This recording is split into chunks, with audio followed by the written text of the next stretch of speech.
Dinner নিয়ে বসলাম। আজকে সারাটা দিন মানে বাড়িতেই ছিলাম, তোমাদের তো বলেইছি। তাই সারাদিন বাড়িতে ছিলাম যখন একটুখানি ল্যাদ খেয়েছি। যাই হোক, ল্যাদও খেয়েছি, আবার রান্নাবান্নাও হয়েছে, ভালো ভালো খাবারও আজকে হয়েছে। পছন্দ পছন্দ খাবার, কিছু আহামরি স্পেশাল কিছু নয়, কিন্তু যাই হোক মন পছন্দ সবার রান্না হয়েছে। মেনুতে আজকে কী হয়েছে সেটাই তোমাদের সাথে শেয়ার করি। দেখো, এই যে বাসন্তী পোলাও, আর তার সাথে এই যে তোমাদের দাদা স্পেশাল বানিয়েছে। এটা কি বানিয়েছো? পনির বাটার মশালা। পনির বাটার মশালা, আর তার সাথে এটা আমি বানিয়েছি বাসন্তী পোলাও, গাজর দিয়ে আর ড্রাই ফ্রুটস দিয়ে, ঠিক আছে।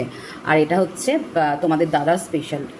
তো স্পেশাল স্পেশাল রান্না, আর কিছুই না, বাড়িতে বসেছিলাম, সময় ছিল, তাই আর কি আমরা বললাম যে আজকে আর চিকেন খেতে ইচ্ছা করছে না, চিকেন আনবো না, তাহলে তুমি একটা কাজ করো, একটু পনির নিয়ে আসো, বানিয়ে নিয়ে আর কি। তো পনির নিয়ে এসে বানিয়ে তো নিয়েছে। আমি এবার একটু একটু বলবো যে এটা খেয়ে কেমন হয়েছে, কারণ ও অনেকক্ষণ ধরে ওয়েট করছে যে পনির বাটার মশলাটা কেমন হয়েছে। ওকে একটু বলি, দাঁড়াও একটু খাই আগে, একটু পোলাওটা মুখে দিই। কেমন হয়েছে পোলাওটা আমি বানিয়েছি, আমি বলবো না কেমন হয়েছে, তুমি বলো। ভালো হয়েছে।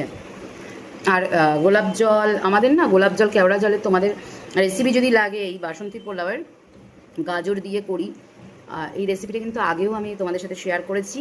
তোমরা যদি চাও তাহলে আমি অবশ্যই কমেন্ট সেকশানে আগের ভিডিওর লিঙ্কটা দিয়ে দেবো। আর এর মধ্যে স্যাফরন দেওয়া আছে, অনেক কিছু দেওয়া আছে, মানে দারুণ, দেখো দেখলেই বুঝতে পারবে দারুণ হয়েছে।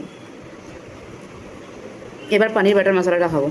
বেশি বড় বড় পনির দেয়নি, এই যে বড় বড় পনির দেয়নি, মিডিয়াম সাইজ পনির বাটার মশলাটা খেয়ে নিই।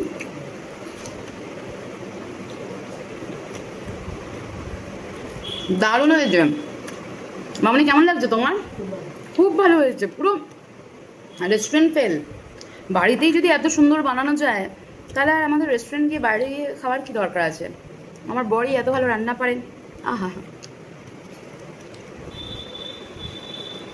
দুর্দান্ত হয়েছে। আর পোলাওয়ের সাথে বাটার পনিরটা কিন্তু দারুণ লাগছে, দারুণ লাগছে। এখানে একটা স্যাফরনের স্বাদও পাওয়া যাচ্ছে, যে স্যাফরন দেখতেই পাচ্ছ ভর্তি। একটু পোলাওতে স্যাফরন দিলে বেশ ভালো লাগে, বাসন্তী পোলাও। চলো জমিয়ে খেয়ে নিই। তবে এটাই বলছি যে তোমরা একবার হলেও এই কম্বিনেশন ট্রাই করো। পোলাওয়ের সাথে অনেকেই বাটার পনির খাও জানি, কিন্তু যারা খাওনি তারা এইভাবেই বাড়িতে বানিয়ে খাও, খুব ভালো লাগবে। এক কথায় মানে ডিনারটা আমাদের জমে গেছে, কি বলো? শনিবারের ডিনার জমে গেছে। চলো খেয়ে নিই এবার। টাটা। পনিরটা কী সফট, একদম ক্রিমি পনির। টাটা, আমি আর কথা বলতে পারছি না, খেয়ে নিই।